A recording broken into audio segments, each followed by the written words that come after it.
So let's do a quick walkabout and see where we are. It is, the second week in June, and we are finishing our first flush, and it's perfect timing because the Japanese beetles just came in. So I will be going into all of the roses, and I'm going to debud and defoliate to give them nothing to want to be here for.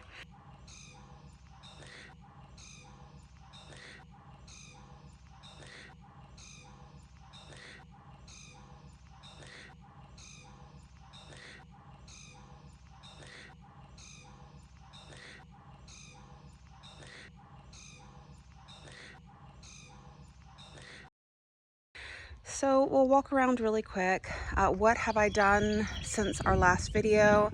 I've been adding some companion plants. It's time to shape up the roses.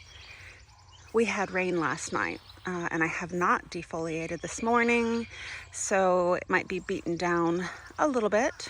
Let's walk down here. This bed is still blooming pretty nice, and I'm adding 2 raised beds here for florist roses. And if you look at this project over here, I have more raised beds that I'm adding, and this will be for all of the florist roses. And so I've measured the walks to make sure that they are the same as over on this side, and these companion plants will be coming out. Let's walk around here.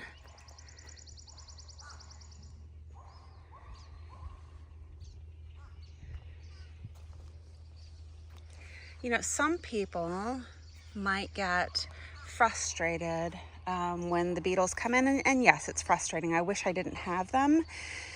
But when you've been gardening for a while, you know that it's something that you just need to accept, and that it's a normal cycle of your garden, and so you make the best of it. And so what I plan on doing is I use this time to focus on things like, you know, the projects. Cleaning up the beds again, because it can get overwhelming when you've got, you know, so many things that you're working on. So I'm going to clean up the beds and weed and put in the rest of the plants that I've been sitting on. I love these hydrangea back here. I used amendments for the very first time, and I've been so happy. They just seem to be getting bluer and bluer, and I'm tickled because I've never had blue hydrangea. With my soil pH, it is always pink. What else do we have? The hydrangea here will go into bloom in August.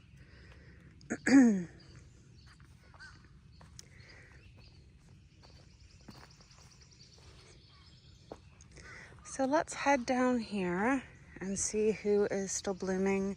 I have a standard here. This is Easy Does It.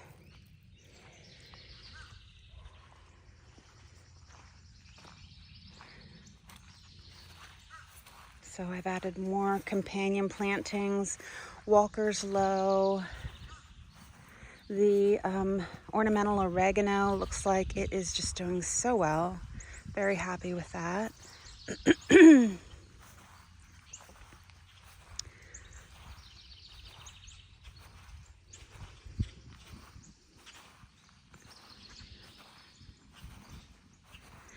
I'm also going to use this time. Typically, I would wait to lift roses until September, and I've done videos with you where I show you which ones are not performing. I'm going to do that early. All of these roses in the front here are going to come out because they always get powdery mildew every year, and that's not something that we typically have here. So I'm going to get rid of them. I'm also doing that review and removal of plants that aren't performing well, because we're doing a renovation and this entire bed needs to be lifted, and those plants are going to need to find a home. So we're going to put those in the places for the roses that I know are not doing well. Dylan, Sugar Moon, Artemis.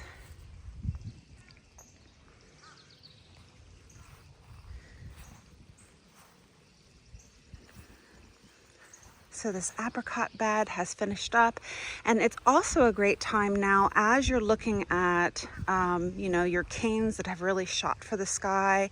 You need to be pulling everything back by at least a third, and I've done a video on that, and it's a great time to propagate too after the first flush.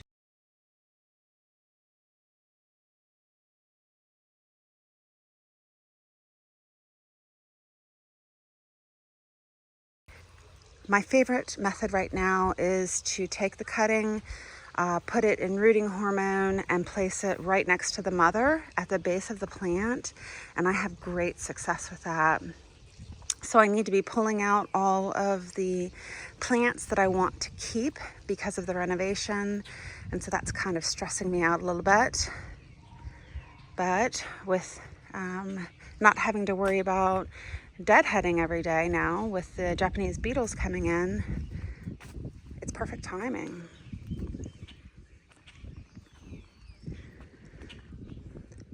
I've got the daylilies that are getting ready to bloom, and I planted those last year, and I just want to make sure that they're the color that I want. The buds look creamy in color, and I'm not fond of yellow, and so if any of these open up and they're yellow, they've got to go. But right now it's looking good that they are in the purple family, so they will fit really well here in my purple bed. I have to say that I think that this is one of my favorite beds right now this year. Just seeing all of the lavenders and purples playing well with each other.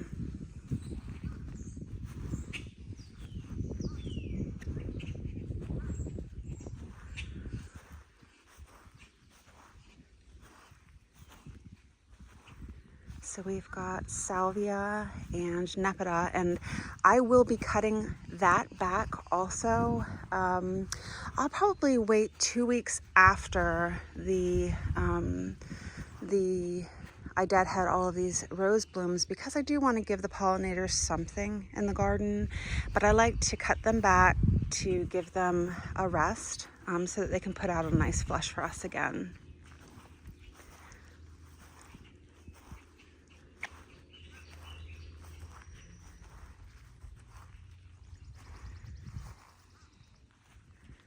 I added in the star garden 2 dappled willow trees. I'm worried about them because I bought them from Lowe's, and when they made the graft on them, it was really tight and they didn't remove the graft tape. This one looks like it's going to be okay. One of them have already snapped. So I just hate returns, so that might be something I have to do. Princess Charlene DeMonico, Delish, Bolero, they're still looking fantastic.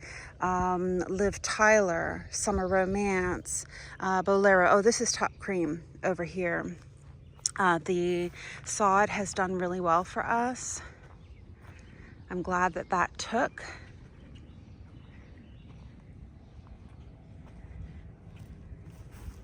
And then over here we've got Raspberry Cupcake and Bliss.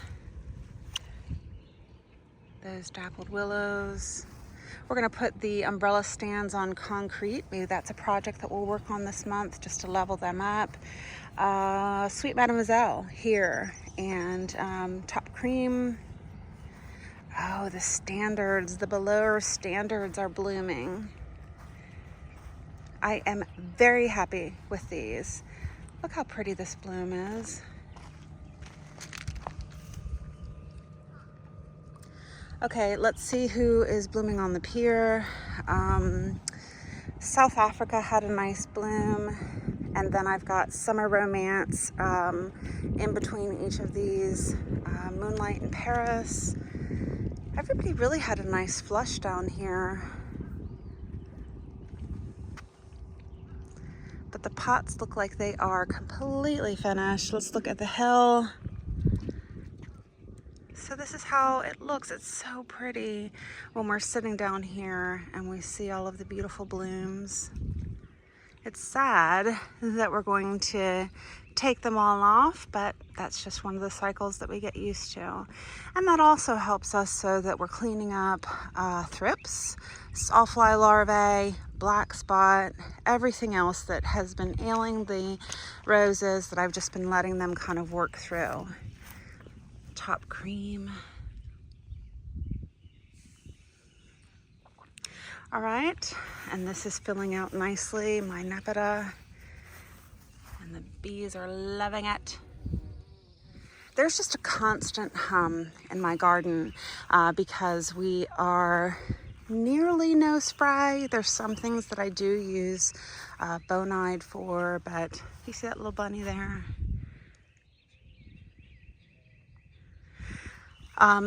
It's always interesting when I'm in my garden and there's just a constant hum of pollinators. And then when I either watch videos of some of the influencers' gardens or I'm visiting somebody and there are no pollinators, it makes me sad because you can definitely tell when somebody has an organic garden.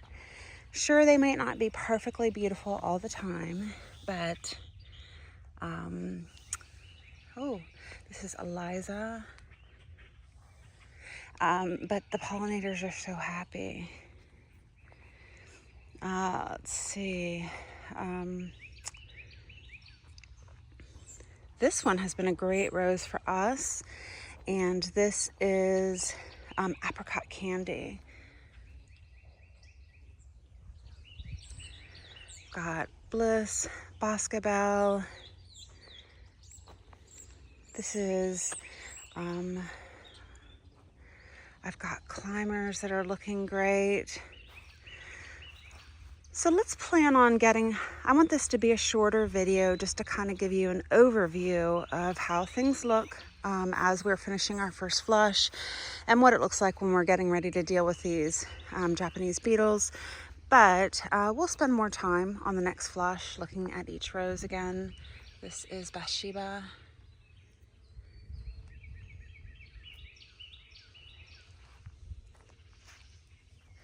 So thanks so much for joining me. I'll see you in the next video.